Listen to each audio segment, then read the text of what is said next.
नमस्कार, बहुत स्वागत है आपका विस्तार न्यूज। आप देख रहे हैं शाम के 5 बज गए हैं और आपके शहर में जाकर आपकी खबर बताने का वक्त है। बुलेटिन की शुरुआत करेंगे इस भीषण गर्मी में बड़ी खबर से, क्योंकि आपके शहर के आपके सभी रिपोर्टर तैनात हैं आपकी खबर बताने के लिए। पहली खबर रायपुर से है, जहां शराब घोटाला मामले में बड़ी खबर आपको विस्तार न्यूज बता रहा है। नोएडा में एफआईआर को लेकर लखनऊ एसटीएफ की टीम रायपुर पहुंची है। नोएडा में एफआईआर दर्ज हुई है और जिसे लेकर लखनऊ एसटीएफ की टीम रायपुर पहुंची है। प्रोडक्शन रिमांड में लखनऊ एसटीएफ ने आवेदन दिया है। अनवर ढेबर, अरविंद सिंह, एपी त्रिपाठी की 14 दिन की रिमांड बढ़ी है और आज कोर्ट में इन्हें पेश किया गया था। तो बड़ी खबर आपको बता रहा है विस्तार न्यूज, जहां नोएडा में दर्ज एफआईआर को लेकर लखनऊ एसटीएफ कहां पहुंची है? रायपुर पहुंची है और लखनऊ एसटीएफ ने आवेदन दिया है। ज्यादा जानकारी के साथ हमारे सहयोगी सीधा जुड़ेंगे, सीधा उनका रुख करेंगे। अनमोल हमारे साथ जुड़ गए हैं। अनमोल, क्या कुछ है जानकारी? ताजा मामला है ये। बिल्कुल, देखिए शराब घोटाला मामला बहुत ही चर्चित घोटाला मामला और आज देखिए 14 दिन की रिमांड खत्म हो गई थी और फिर से अनवर ढेबर, त्रिलोक सिंह ढिल्लन और अरविंद सिंह, इनको आज कोर्ट में पेश किया गया और फिर से एक बार देखिए नितेश पूछताछ के लिए 14 दिन की रिमांड बढ़ा दी गई है। वहीं दूसरी तरफ Lucknow STF special task force की टीम रायपुर पहुंच गई है, क्योंकि स्पेशल टास्क फोर्स की टीम प्रोडक्शन वारंट की मांग कर रही है पूछताछ के लिए। तो ये बहुत बड़ा अपडेट है शराब घोटाला मामले में। लगातार ईओडब्ल्यू जो है और ईडी जो है इस शराब घोटाले मामले में तह तक पहुंच रही है। जी Nitesh, thank you so much Anmol, बने रहिएगा। अगली खबर में आपके साथ फिर मुखातिब होंगे, फिर बात करेंगे। आगे जो खबर है वो महिलाओं को लेकर है। छत्तीसगढ़ में महतारी वंदन योजना के बाद एक और बड़ी योजना आई है। महिलाओं को रोजगार दिलाने और उनको कामकाज उपलब्ध कराने के लिए, स्थान उपलब्ध कराने के लिए प्रदेश सरकार गांव में महतारी सदन बनाने जा रही है। पहले चरण में प्रदेश के 146 ब्लॉक में 10 महतारी सदन बनाए जाएंगे। इस तरह विभाग पहले 1460 सदन बनाने पर काम कर रहा है। 5 साल में सरकार सभी ग्राम पंचायतों में सामुदायिक भवन बनाएगी। विभाग ने महतारी सदन का ड्राइंग डिजाइन भी तैयार कर लिया है और हमारे सहयोगी लगातार अनमोल जुड़े हुए हैं। हम सीधा एक बार फिर से उनका रुख करेंगे। अनमोल, महतारी वंदन के बाद महतारी सदन भारतीय जनता पार्टी से खास बता रही है। क्या कुछ है खास, क्या कुछ है विशेष? बिल्कुल, देखिए विष्णुदेव साय की सरकार महिलाओं के लिए एक योजना लेकर आई थी, महतारी वंदन, और अब महतारी सदन नाम इसका दिया गया है। देखिए मूलतः ये जो है पूरी योजना महिलाओं पर ही आधारित है। एक जो है सदन बनाया जाएगा पंचायत, अलग अलग पंचायतों में। यहाँ पर महिलाएं जो इकट्ठा होंगी, उनके बातचीत करने के लिए 2 व्यावसायिक जो है रूम भी बनाया जाएगा। इसके अलावा इस महतारी सदन में स्टोर रूम भी होगा। इसके अलावा एक किचन भी होगा और साथ ही सुलभ की भी व्यवस्था रहेगी। ये पूरा जो महतारी सदन है महिलाएं ही संचालित करेंगी और उन्हीं के मुनाफे के लिए इस महतारी सदन को बनाया जा रहा है। मोटिव ये है कि स्वयं सहायता समूह की जो बहनें होती हैं, जो व्यवसाय करती हैं आपस में, उनके लिए एक प्रॉपर स्थान दिया जाए ताकि जो है संचालन करने में उन्हें जो है आसानी हो और महिलाओं को एक जगह गांव में इकट्ठा होने के लिए एक कोई पर्याप्त जगह हो। जी नितेश, बिल्कुल, तो कहीं ना कहीं ये सरकार का अच्छा कदम है और उम्मीद है कि इससे महिलाओं को मजबूती मिलेगी, सशक्तिकरण मिलेगा। अनमोल, आप भी सशक्त होते रहिए। बहुत बहुत शुक्रिया, बहुत बहुत धन्यवाद इस तमाम जानकारी के लिए। लोकसभा चुनाव के नतीजे 4 जून को आने। कब? 4 जून को आप जानते हैं। और कहां जानकारी मिलेगी? विस्तार न्यूज में मिलेगी। उससे पहले लगातार छत्तीसगढ़ में कार्टून वार जारी है। कांग्रेस बीजेपी एक दूसरे पर कार्टून पोस्टर जारी कर वार पलटवार कर रहे हैं। भाजपा ने कार्टून जारी कर कांग्रेस पर तीखा हमला बोला है। इसके बाद कांग्रेस ने भी पलटवार किया है। चुनाव नतीजे आने से पहले छत्तीसगढ़ में कार्टून सियासत लगातार जारी है।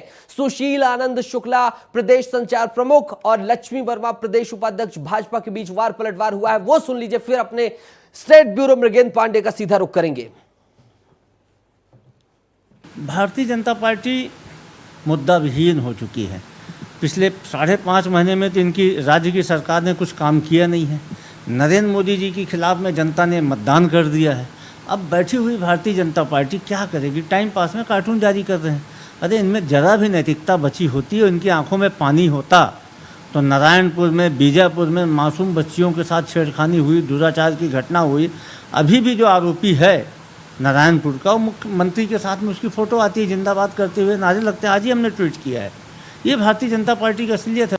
Bharatiya Janata party time pass नहीं करती, भारतीय जनता पार्टी काम पे विश्वास करती है और लगातार जैसे ही हम जीते हैं काम शुरू किए, चाहे किसानों की बात करें, चाहे महिलाओं की बात करें, चाहे आम जनता के लिए योजनाओं की बात करें। तो कांग्रेसी जो है वो जनता को छल करके ठग करके वोट लिए, और 5 साल चाहे महिला अपराध की बात करें, चाहे बहनों के विकास की बात करें, सब तरफ रोड़ा अटकाने वाली कांग्रेस की सरकार इस पर बात ना करे तो अच्छा है। तो ये चल रहा है वार पलटवार। आप कहेंगे वार पलटवार तो दिखा दिया भाई साहब, जरा कार्टून भी दिखा दीजिए, बता दीजिए। तो ये लीजिए, देख लीजिए, बीजेपी ने ये कार्टून किया है। कांग्रेस शासन में महिलाओं की ये हालत, ये देखिए, पुलिस भी उनके साथ। अब ये कांग्रेस का कार्टून है जिसमें आरोप लगाया जा रहा है कि पुलिस वाले भी महिलाओं के साथ ऐसा कर रहे हैं।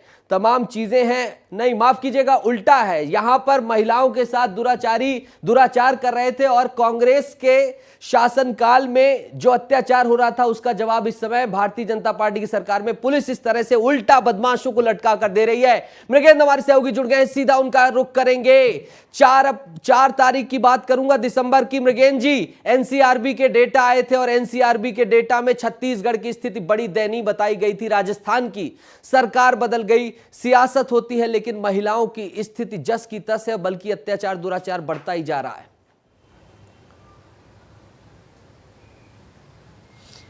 सही कहा आपने। एनसीआरबी के जो आंकड़े आए थे वो छत्तीसगढ़ के लिए अलार्मिंग थे। सरकार को सोचना चाहिए कि महिलाओं पर अत्याचार जो हो रहे हैं उसे किस तरीके से कम किया जाए। पोस्टर वार एक तरह से पॉलिटिक्स है।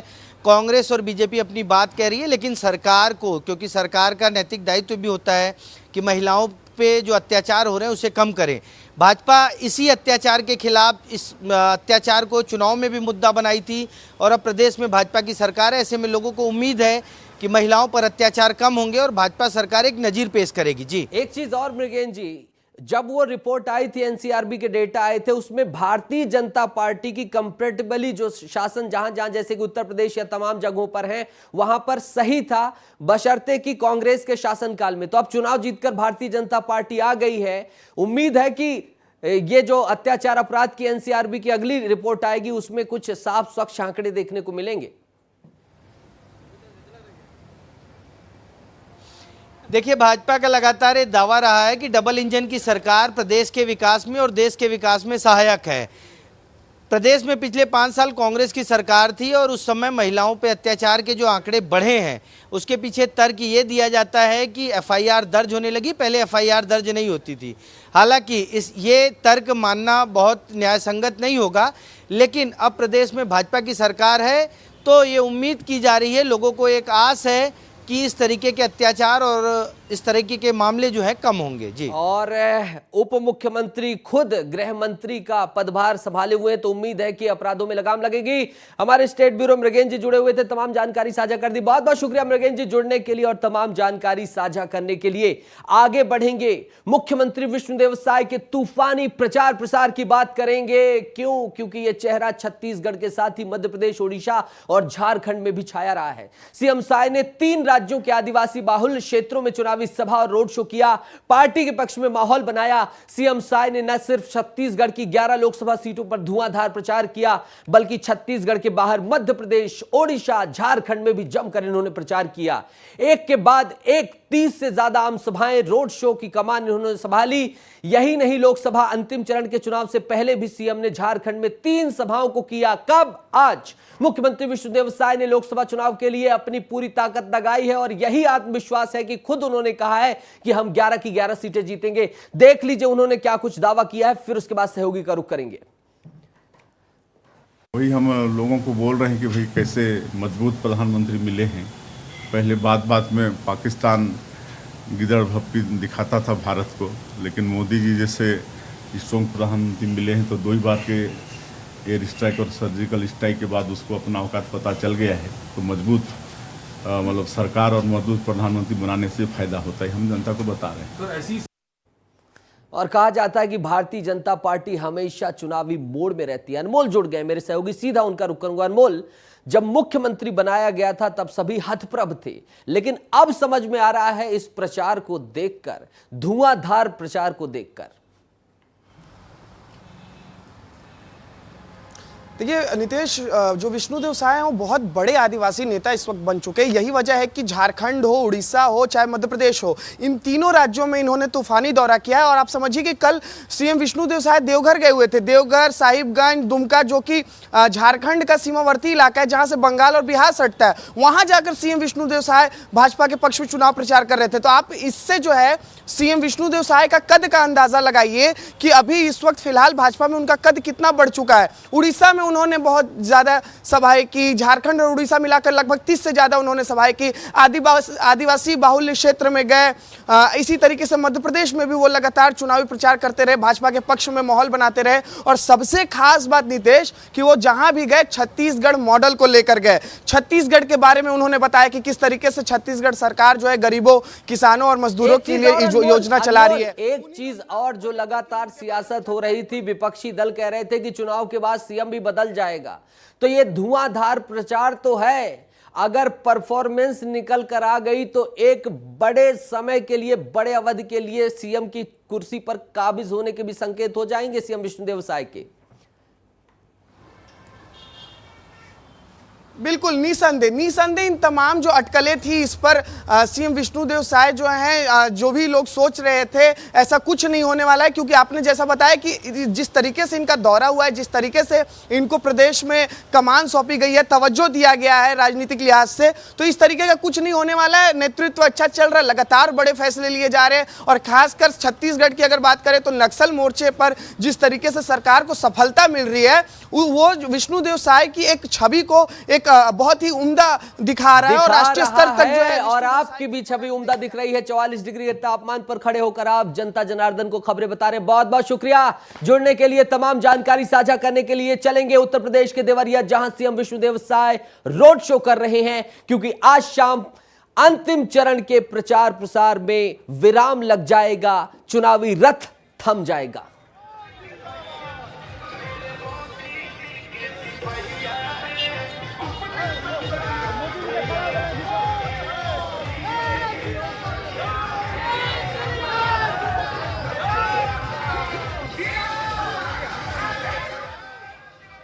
सीएम डॉक्टर मोहन यादव का काफिला आप देवरिया से देख रहे हैं, माफी चाहेंगे।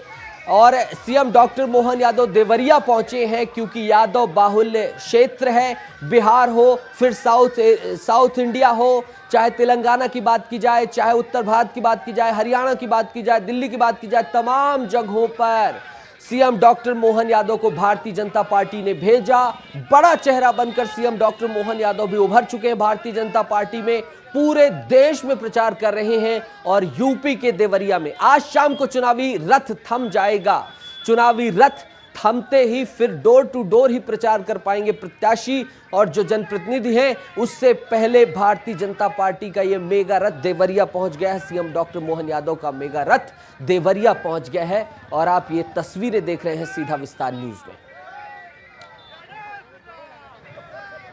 जय श्री राम के नारे लग रहे हैं, उद्घोष हो रहा है और विजय संकल्प यात्रा इसका नाम दिया गया है। भारतीय जनता पार्टी की ये विजय संकल्प यात्रा चल रही है।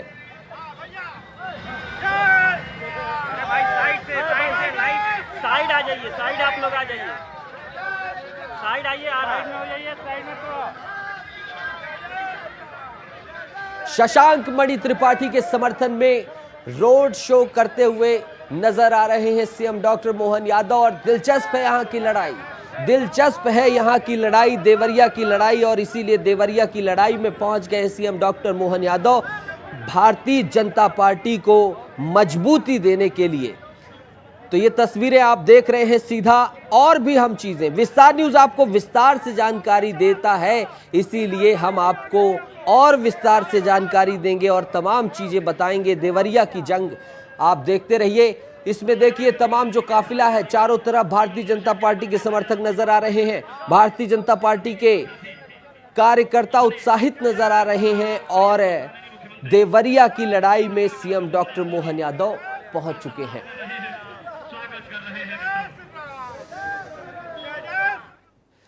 तो जो भी अपडेट होगी सब कुछ विस्तार न्यूज आपको बताता रहेगा, दिखाता रहेगा। लेकिन बिलासपुर चलने का वक्त आ गया है। क्यों?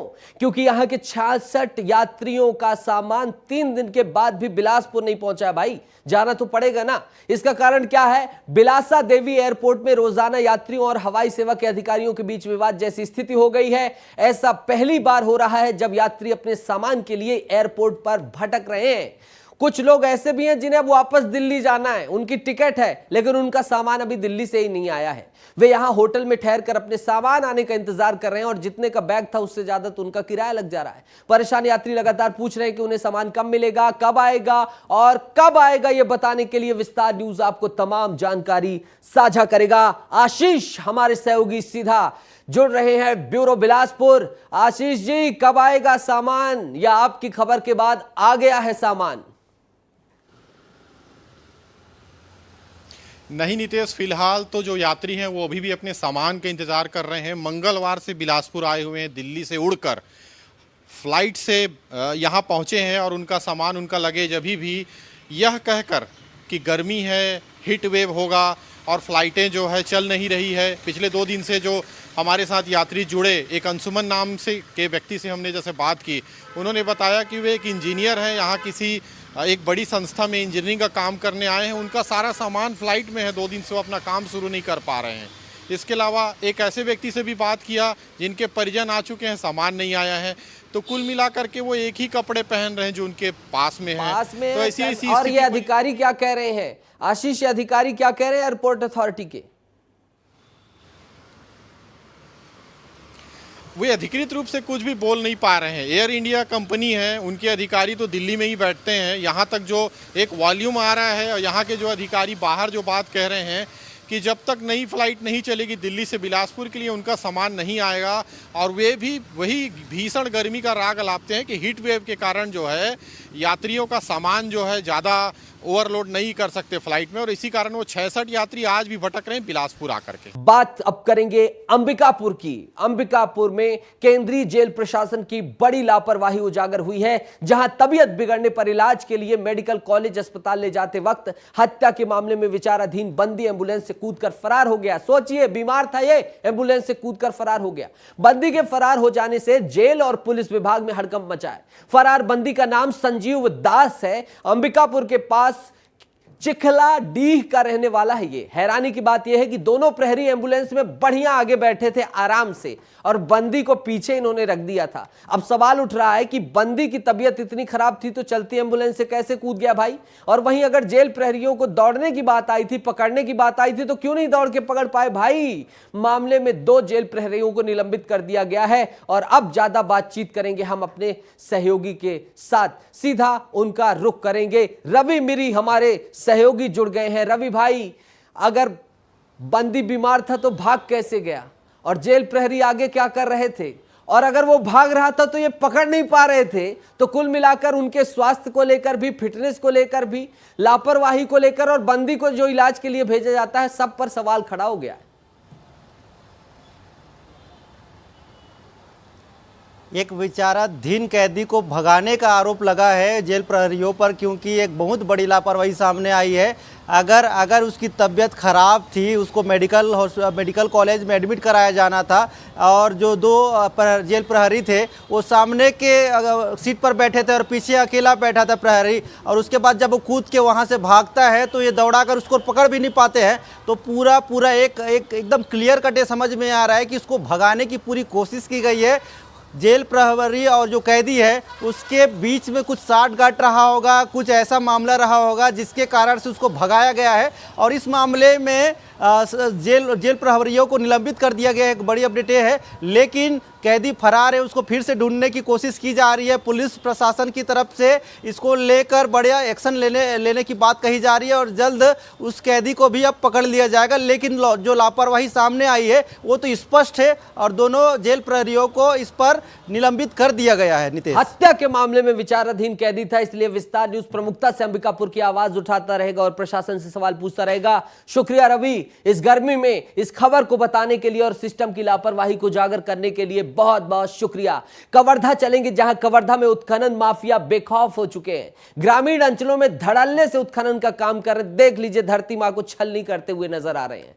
लेकिन राजस्व विभाग और खनिज विभाग पूरे मामले पर चुप्पी साधे हुए हैं। इतना ही नहीं, उत्खनन सहित ईंट भट्टों के संचालन के लिए बेशकीमती लकड़ियों की कटाई ताबड़तोड़ तरीके से हो रही है और नतीजा इस गर्मी में आप महसूस कर सकते हैं कि पेड़ों की कमी से किस हद तक गर्मी बढ़ रही है। लेकिन वन विभाग के अधिकारी जानकारी के बावजूद भी कोई कार्रवाई नहीं कर रहे हैं। खनिज अधिकारी ने क्या कहा वो सुन लीजिए, फिर सीधा सहयोगी का रुख करेंगे।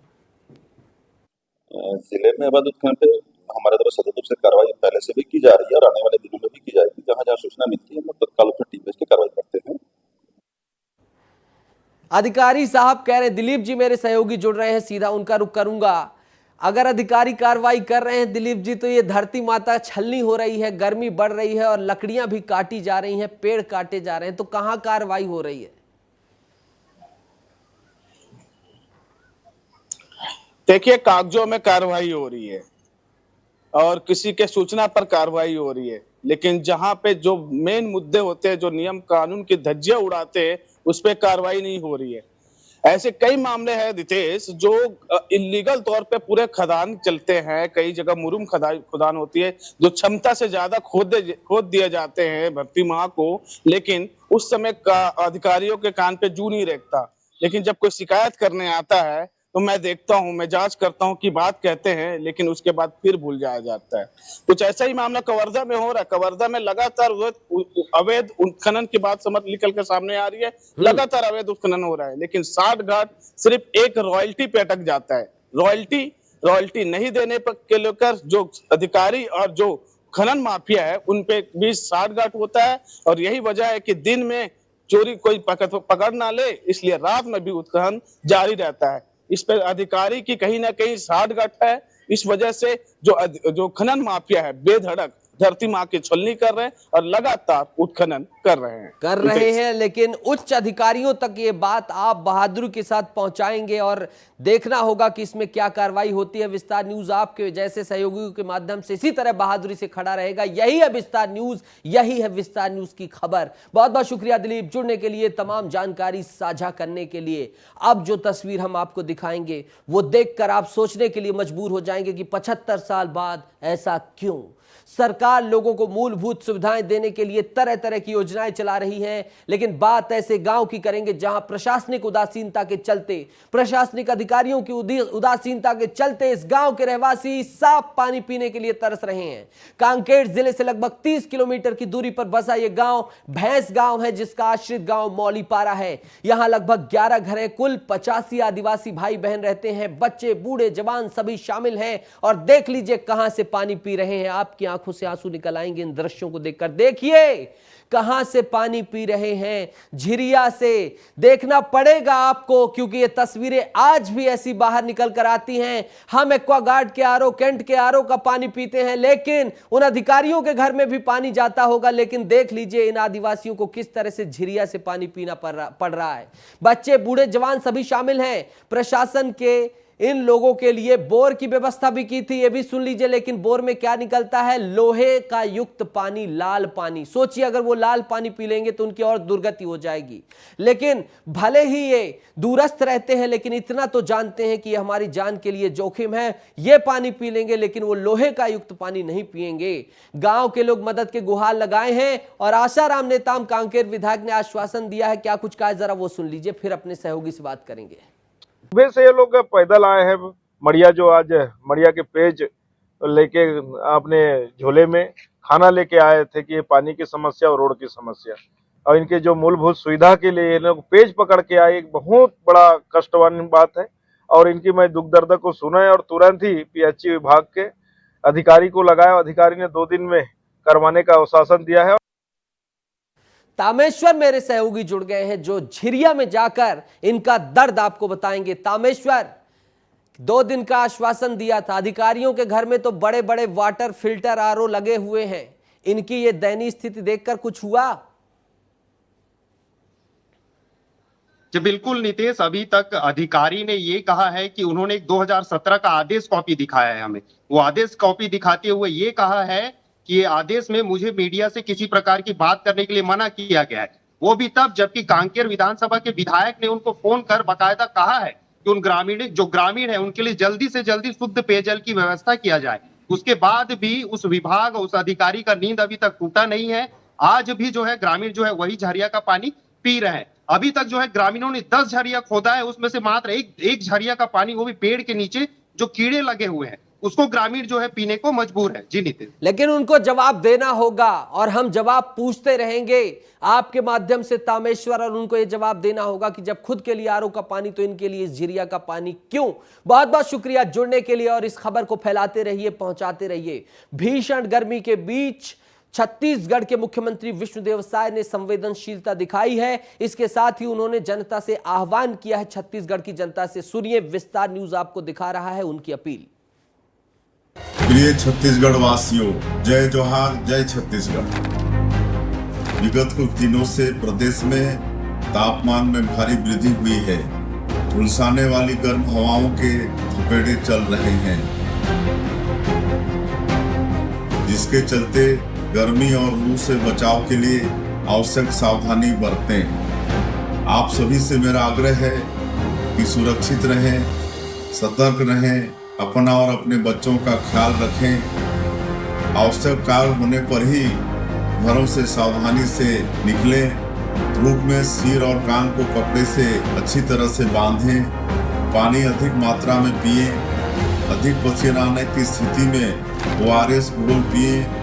छायादार जगहों पर रहें।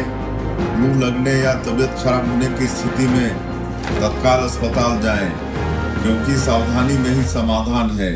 धन्यवाद। जय जोहार, जय छत्तीसगढ़।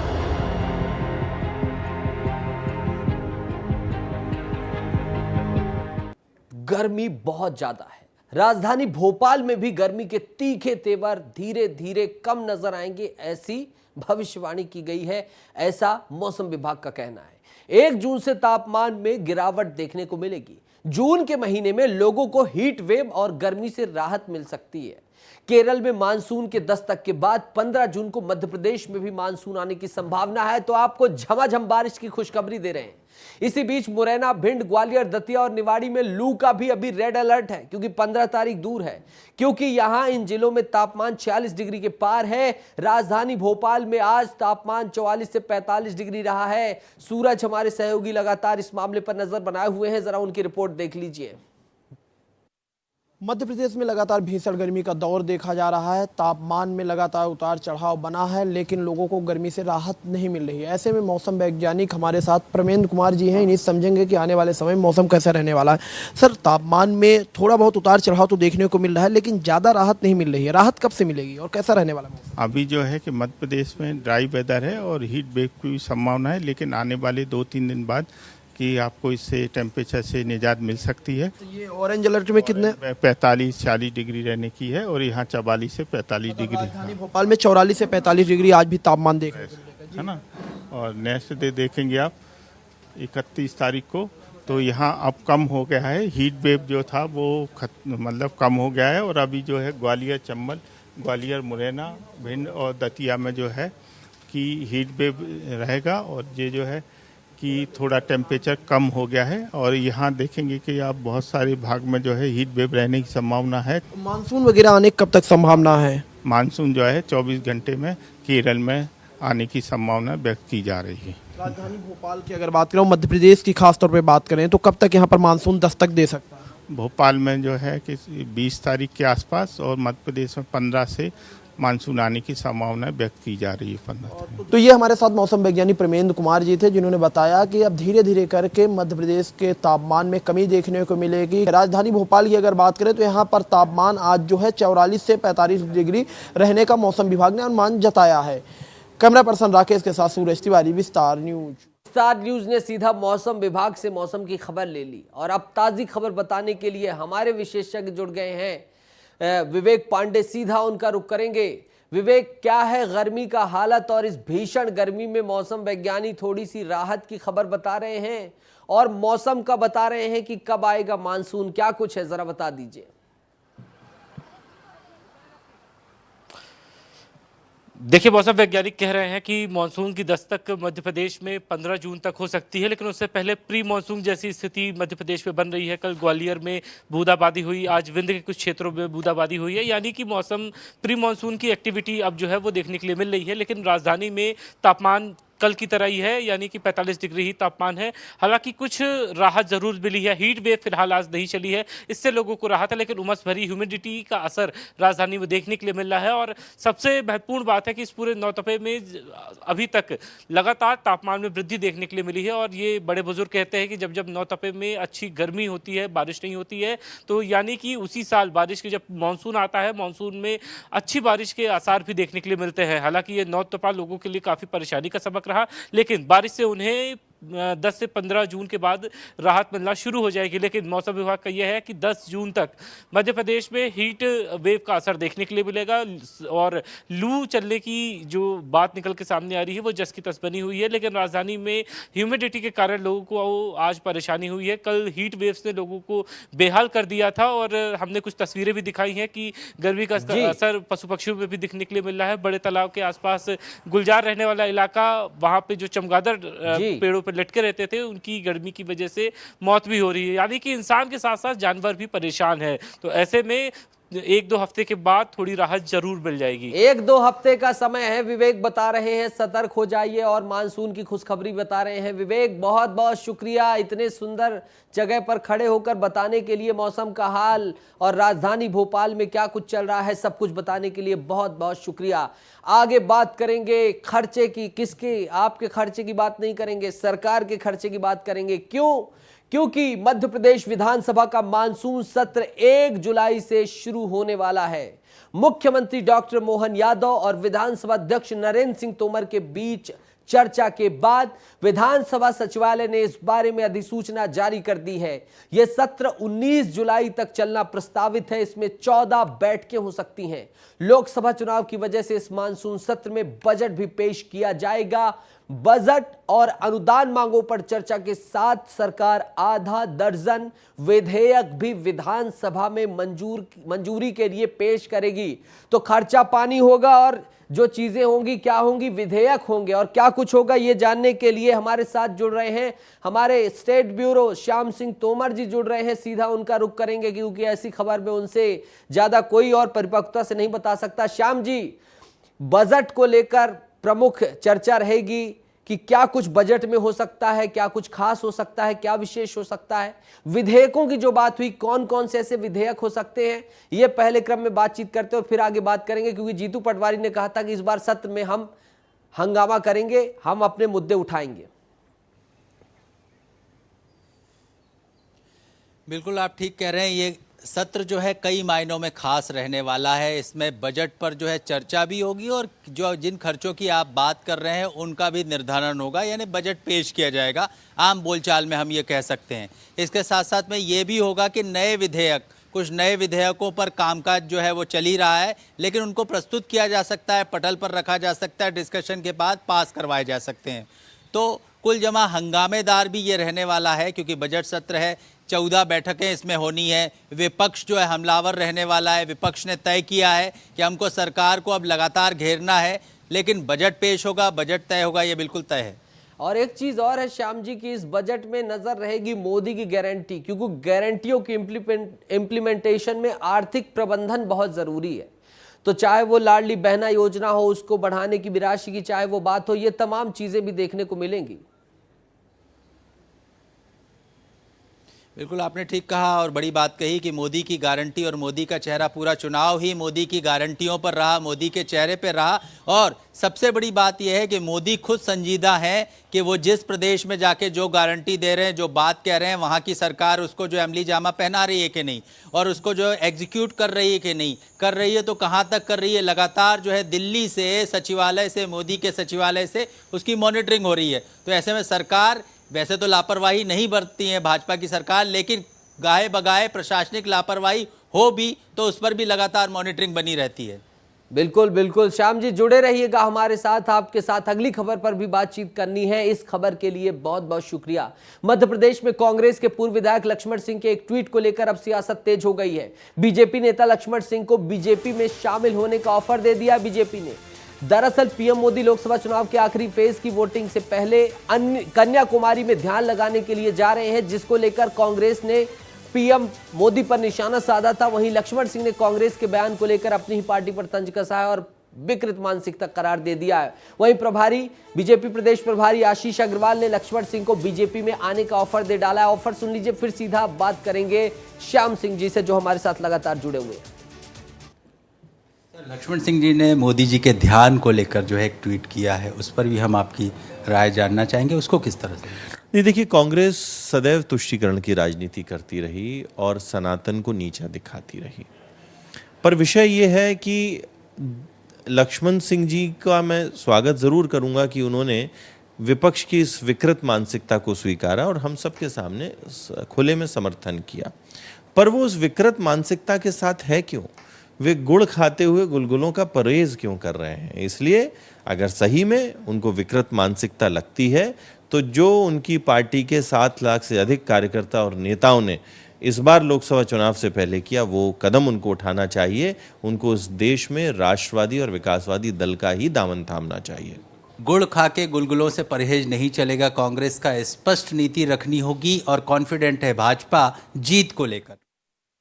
लेकिन लक्ष्मण सिंह जी ने कुछ लोगों को करेले की चटनी दे दी है, गुड़ खाते गुलगुले तो दूर हैं। कौन है श्याम जी? किनकी प्रतिक्रिया लक्ष्मण सिंह जी को इतनी भारी पड़ी कि उन्होंने ये बयान सीधे सरेआम मतदान के एक दिन पहले कह दिया है? देखिए, लक्ष्मण सिंह जी बहुत सधे हुए नेता हैं और वो कुछ भी बेजा नहीं कहते हैं और सही समय पर कहते हैं, ये बड़ी खूबसूरत बात है।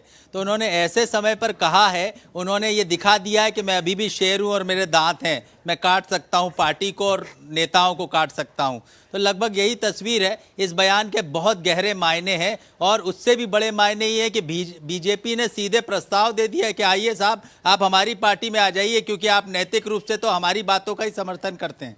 जी, एक चीज और श्याम जी, चाहे विधानसभा चुनाव के पहले की बात की जाए, चाहे लोकसभा चुनाव के बाद पहले की बात की जाए, लक्ष्मण सिंह जी बड़े खुले मन से विचार दे देते हैं।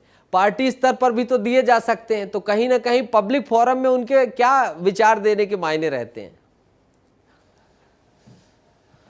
देखिए, पब्लिक फोरम में सीधे सी बात है कि वो ये चाहते हैं कि इसका स्वर दूर तक जाए और इसका स्वर न केवल दूर तक जाए बल्कि उनकी जो पार्टी में स्थिति है वो भी मजबूत हो, या तो कांग्रेस में मजबूत हो या भाजपा उनको तरह तरह के जो प्रस्ताव बीच बीच में लगता है कि भाजपा की ओर से प्रस्ताव दिया जाता है तो वो मिले उनको और वो चर्चा में रहे, बने रहे, लगातार सुर्खियों में बने रहे। मध्य प्रदेश के मुख्यमंत्री डॉक्टर मोहन यादव उत्तर प्रदेश के दौरे पर हैं। इस दौरान उन्होंने देवरिया में बीजेपी प्रत्याशी शशांक मणि त्रिपाठी के समर्थन में रोड शो किया है। देवरिया में सीएम डॉक्टर मोहन यादव के रोड शो में बड़ी संख्या में लोग शामिल हुए। इस दौरान सीएम ने प्रचंड बहुमत से बीजेपी सरकार बनने का दावा किया है। बातचीत हुई विस्तार न्यूज से, सुन लीजिए। सर, सुबह पंजाब में थे और अभी उत्तर प्रदेश में सर लगातार निकल रहा है, क्या माहौल लग रहा है सर? माहौल मोदीमय है, चारों तरफ एक ही वातावरण है। भारतीय जनता पार्टी की प्रचंड बहुमत से सरकार बन रही है, हम सबके लिए सौभाग्य की बात है। मैं एक बार फिर यहाँ देवरिया में अपने विधायक के लिए, सांसद के लिए चुनाव प्रचार करने आया हूँ फाजिल नगर से। मेरी अपनी ओर से शुभकामनाएं। तो सीएम डॉक्टर मोहन यादव ने देवरिया में क्या बोला है वो आपको सुना दिया, बता दिया। अब चलेंगे बाबा महाकाल की नगरी उज्जैन, क्योंकि 6वें चरण का मतदान हो चुका है, 7वें चरण का होना है और 4 जून को परिणाम आना है। ऐसे में देश की कमान एक बार फिर पीएम मोदी के हाथों में हो, इसलिए उज्जैन के धार्मिक स्थलों पर अनुष्ठान हो रहे हैं। पीएम मोदी को तीसरी बार प्रधानमंत्री बनाने के लिए 51 बटुकों का मंत्रोच्चार किया जा रहा है, जिसके लिए मां बगुलामुखी धाम के पीर योगी रामनाथ महाराज खुद अनुष्ठान में भागीदारी दे रहे हैं, जिसका जायजा लिया है विस्तार न्यूज ने। संतोष कृष्णानी जी ने, हमारे सहयोगी ने, जरा उसे देख लीजिए, फिर सीधा उन्हीं का रुख करेंगे। उज्जैन के मां बगलामुखी धाम में पीताम्बरी मां के सामने देश के प्रधानमंत्री नरेंद्र मोदी तीसरी बार प्रधानमंत्री बने, उसके लिए यहाँ पर अनुष्ठान किया जा रहा है, यज्ञ अनुष्ठान किया गया है। यहाँ मां के सामने आराधना की जा रही है और 51 बटुकों के द्वारा लगातार मंत्रोच्चार किया गया है। पीर योगी रामनाथ महाराज जी है, कामाख्या से महाराज जी भी आए हैं। ये भी लगातार प्रधानमंत्री नरेंद्र मोदी की जीत के लिए और देश के प्रधानमंत्री तीसरी बार बने उसके लिए यहाँ पर अनुष्ठान किया जा रहा है। किस प्रकार की पूजा अर्चना है महाराज जी? प्रधानमंत्री नरेंद्र मोदी के लिए तीसरी बार बने उसके लिए यहाँ पर अनुष्ठान चल रहा है, किस प्रकार मंत्रोच्चार किया जा रहा है, किस प्रकार का यज्ञ है? 400 का सोचा है, 400 पार होने के लिए हम संकल्प लेकर के माँ बगलामुखी माता मंदिर में यहाँ पूरी 51 ब्राह्मण बटुक द्वारा जप चल रहे हैं। जप के बाद हवन भी होंगे बगलामुखी माता। और संतोष कृष्णानी जिन्होंने बातचीत की है सीधा वो हमारे साथ जुड़ गए हैं। संतोष जी, उज्जैन में प्रधानमंत्री को जिताने के लिए यज्ञ अनुष्ठान हवन हो रहा है, कौन करा रहा है, कैसे हो रहा है, क्या कुछ और कहां कहां हो रहा है? बिल्कुल, मध्य प्रदेश की धार्मिक नगरी और धार्मिक नगरी में जिस प्रकार संतों का जमावड़ा रहता है और संतों की पुकार थी जो सनातन पे काम करेगा वही देश पे राज करेगा, उसी तारतम्य में उज्जैन के माँ बगलामुखी का जो धाम है, यहाँ जो अनुष्ठान होते हैं, यहाँ जो माँ पीताम्बरी के सामने हल्दी और कुमकुम से अनुष्ठान किया जा रहा है। 51 बटुकों के द्वारा मंत्रोच्चार किया जा रहा है कि तीसरी बार देश की कमान नरेंद्र मोदी के हाथ हो, प्रधानमंत्री उन्हीं को बनते हुए देखना चाहते हैं। इसलिए बरथी गुफा के जो पीर योगी रामनाथ महाराज जी है वो बगलामुखी एक पीठाधीश्वर है, वही लगातार 7 दिवसीय अनुष्ठान कर रहे हैं जो हल्दी कुमकुम से माँ को सबसे प्रिय रहता है। इसीलिए मां की साधना भी की जा रही है और जिस प्रकार पूरे देश का माहौल है मोदी मय को लेकर यहाँ पर अनुष्ठान किया जा रहा है और लगातार संत समाज भी प्रधानमंत्री नरेंद्र मोदी को ही तीसरी बार प्रधानमंत्री बनते हुए देखना चाहता है। इसीलिए पूरे उज्जैन में धार्मिक स्थलों पर इस प्रकार के अनुष्ठान हो रहे हैं, इस प्रकार का यज्ञ हो रहा है और 3 तारीख की रात के 12 बजे तक इसी प्रकार 51 बटुकों के द्वारा यहाँ पर मंत्रोच्चार किया जाएगा, हो रहा है। बिल्कुल, रीवा का रुख करेंगे। रीवा के सरकारी अस्पतालों की हालत लगातार खराब होती जा रही है। इलाज के नाम पर यहाँ लोगों की जिंदगी के साथ खिलवाड़ हो रहा है। यही वजह है कि आए दिन यहाँ परिजन डॉक्टर्स के साथ झड़प करते हैं। यह मामला एक आया है जहां रीवा के गांधी मेमोरियल अस्पताल में डॉक्टर्स की लापरवाही से एक महिला की मौत होने का आरोप लगा है। महिला डिलीवरी के लिए अस्पताल में गई थी, लेकिन महिला के परिजनों का आरोप है कि डॉक्टर्स की लापरवाही की वजह से महिला की डिलीवरी का ऑपरेशन बिगड़ गया और महिला की मौके पर ही मौत हो गई। महिला की मौत के बाद परिवार वालों ने अस्पताल में जमकर बवाल भी किया है।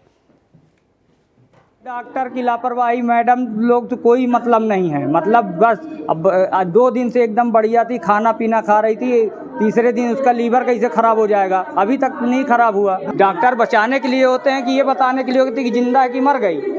अभी उनका कोई होता तो विदेश से डॉक्टर आ जाता कि भैया हाँ विदेश से आ गया, बात हो जाए। हम लोग नॉर्मल इंसान है तो मतलब जानवर हैं। यहाँ कुछ भी इलाज नहीं होता, यहाँ वही बॉटल लगा देंगे, ग्लूकोज का बोल देंगे सब ठीक है। बच्चे को कल से बुखार है, ऑपरेशन यहाँ गलत हुआ है, सीखने वाले स्टाफ के लोग ही ऑपरेशन किए हैं, जूनियर डॉक्टर ऑपरेशन किए हैं। तिवारी हमारे साथ जुड़ गए हैं। संवेदनशील मुद्दा है। विवेक, परिजनों ने गंभीर आरोप लगाया है कि मेरी पत्नी तो सकुशल थी, सब कुछ अच्छे से कर रही थी, उसके बाद अचानक से क्या हुआ। लाजिमी भी लगता है। क्या कुछ कह रहा है अस्पताल प्रबंधन? और आए दिन ऐसी लापरवाही होती रहती है क्या विवेक? बिल्कुल नितेश, मैं आपको बताना चाहूँगा क्योंकि इस दुनिया में अगर डॉक्टर को भगवान माना जाता है, क्योंकि डॉक्टरों की जिस तरह लापरवाही रीवा से लगातार सामने आ रही है वो चिंतनीय है। परिजन लगातार ये आरोप लगा रहे हैं कि डिलीवरी के लिए महिला को लाया गया था, डिलीवरी ठीक ढंग से हुई, सब कुछ ठीक था, लेकिन जब महिला को दिक्कत शुरू हुई वो डॉक्टर के पास गए, उन्होंने कहा कि महिला बीमार हो रही है, आप एक बार देख लीजिए, लेकिन पूरा अस्पताल प्रबंधन मूक बधिर बना बैठा रहा, किसी ने महिला की तरफ एक नज़र देखा तक नहीं। मसला ये था कि महिला की यूरिन रुकी हुई थी। परिजन लगातार डॉक्टरों से गुजारिश कर रहे थे कि कृपा करके चल के एक बार उसको देख लीजिए, लेकिन कोई भी डॉक्टर नहीं आया। नतीजा ये हुआ कि शाम होते होते महिला ने दम तोड़ दिया और वो मासूम बच्ची जिसको जन्म हुए केवल 2 दिन हुए थे वो बिना मां की हो गई। तो जिम्मेदार कौन है? डॉक्टर जिस तरह लापरवाही देखने को मिल रही है, जिला प्रशासन भी तमाम तरह के वादे करता है, डॉक्टर के द्वारा तमाम वादे किए जाते हैं कि अस्पताल में तमाम व्यवस्थाएं बनाई जाएंगी, लेकिन वो व्यवस्थाओं की पोल खुलती हुई तब देखी जाती है जब डॉक्टरों की ये लापरवाही सामने आती है। बिल्कुल, और सवाल विस्तार न्यूज उठाता रहेगा क्योंकि आपका अपना चैनल है विस्तार न्यूज। विवेक, बहुत बहुत शुक्रिया, लगे रहिए और इस तरह से रीवा वासियों के मुद्दे उठाते रहिए, जनता देखती रहेगी और अधिकारी, उच्च अधिकारी कार्रवाई करेंगे, यही उम्मीद है हमें। दूध का दूध, पानी का पानी सामने रखा जाएगा। तो वही बात बिलासपुर की घटना से हम इस घटना को करते हैं, लगातार आपको हम अपडेट देते रहेंगे जो भी होंगी। तमाम घटनाओं को लेकर आप देखते रहिए विस्तार न्यूज, तमाम ताजा तरीन खबरें आपको यही मिलेंगी। दीजिए इजाजत, नमस्कार।